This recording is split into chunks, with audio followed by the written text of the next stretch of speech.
皆さんはスペイン定番のおやつというと何が思い浮かびますか？今回はお米を使った非常に伝統的なおやつのアロスコンレチェを作りたいと思います。日本語に置き換えるとお米のミルク煮といったところでしょうか。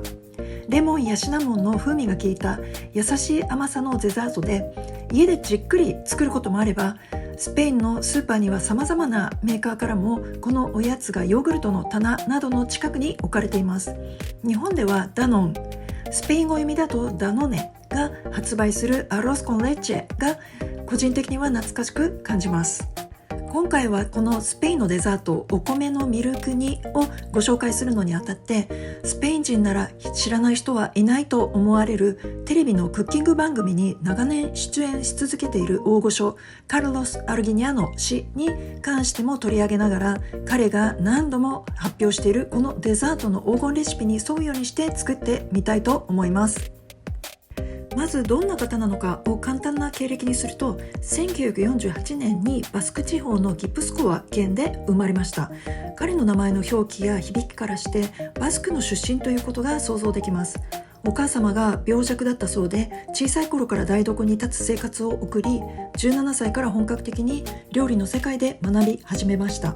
31歳の時にはサラウツというバスク地方の海岸沿いの町でレストランを経営、その後はホテルの経営も始めます。80年代からはまずは地元のバスク地方のテレビ番組、その後は国営放送での料理番組に出演し、一躍お茶の間の人気料理人となっていきます。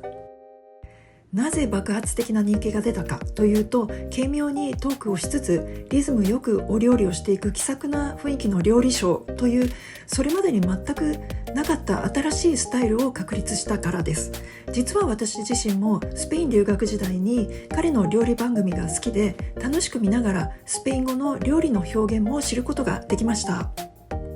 平日のお昼時に毎日番組でお料理をして、2010年からは現在まで局を移してオープンキッチンという番組で出演し続けています。数十年間もの間、毎日のようにお料理番組に出演し続け、レシピの数も万単位らしいです。今では同じ料理界に進んだ息子さんたちも一緒に出演していて、アルギニアのブランドが確立されているようです。その中のお一人、ホセバ氏はパンと製菓の分野に専門性を広げて自分のお店も経営しています。そして父親と料理番組にも出演しながらホテル経営も息子たちが関わるようになっています。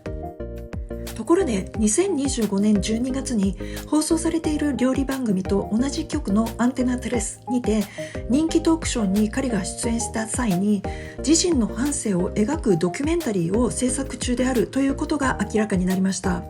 ホテル経営に乗り出した時期に多額の負債を抱えていたことや、テレビ界に進出したことでその金銭的な苦難の時期を乗り越え、今ではお茶の間の不動の人気料理人として確立したその内容が描かれるのは、私としても出来上がったらぜひ見てみたいです。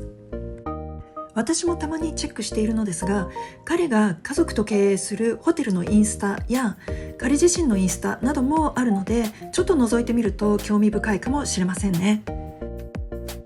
では、いよいよ伝統のおやつアロスコンレチェを作ってみたいと思います。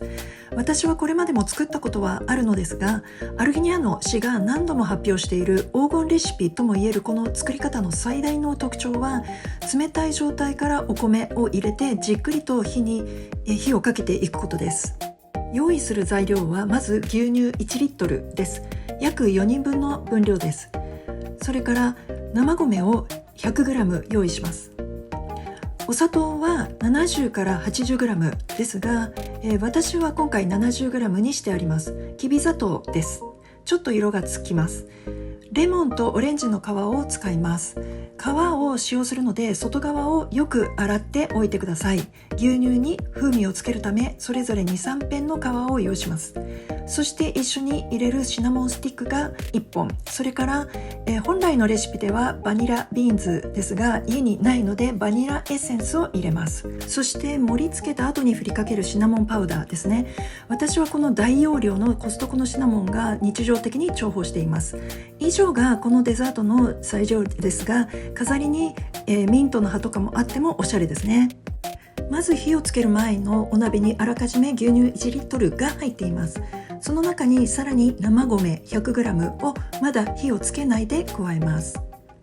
同じくシナモンスティック1本、そしてオレンジとレモンの皮 2,3 片ずつも入れて、それからようやく火をつけます。レモンとオレンジの皮はできれば白い部分があまり入らないように切るといいかなと思います。まだ火をつけたばかりなのでもちろん冷たい状態です。温まるまでは弱めの中火で良いかと思いますが、その後はお鍋にお米がつかないように時々かき混ぜながら牛乳が煮詰まってお米が柔らかくなるまで待ちます。まだこの段階ではお砂糖は全く入っていません。火をつけた初めの頃はまだこのような感じです。火をつけてから約10分くらい経ったところです。牛乳自体が温まっているのでお米がお鍋につきやすくなっているので気をつけます。この時点ですでに柑橘とシナモンの香りで美味しそうです。20分が過ぎると煮詰まった分だけ水分が少なくなっていきますね。お米も少しずつ柔らかくなり始めています。かき混ぜない時間が長くなってしまうと表面に牛乳の膜がかなりできやすい状態になっているので、できればこまめにかき混ぜ続けた方が良いかと思います。そして50分近く火を通すとこうなりました。随分煮詰まって濃度が濃くなっています。この後にようやくお砂糖を加えていきます。今回使っているお砂糖がきび砂糖なのでやや色味がついてしまいますが気にしないでおきます。アルギニャの市の本来のレシピでは長く煮る前にバニラビーンズも一緒に入れていますが、今回はここでバニラエッセンスで代用したいと思います。やはり少しバニラの風味がすると味わいもさらに奥深くなるかと思います。こうやって後から入れる材料も混ぜてからそこから再び6分から10分ぐらい混ぜ続けて火を通します。丁寧に弱火で煮続けたのでとても理想的な仕上がりになっています。ようやく出来上がったアロスコンレッチェは火を止めてずっと一緒に煮ていた柑橘類の皮とシナモンスティックをこの時点で取り出します。とても濃厚でもったりした感じです。長時間煮詰めているので柑橘類の皮は途中でちょっとちぎれてしまったりもしています。なので注意しながら探しました。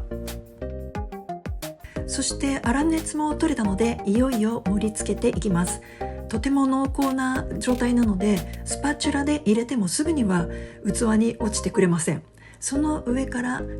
お好みでシナモンを振りかけて仕上がりです。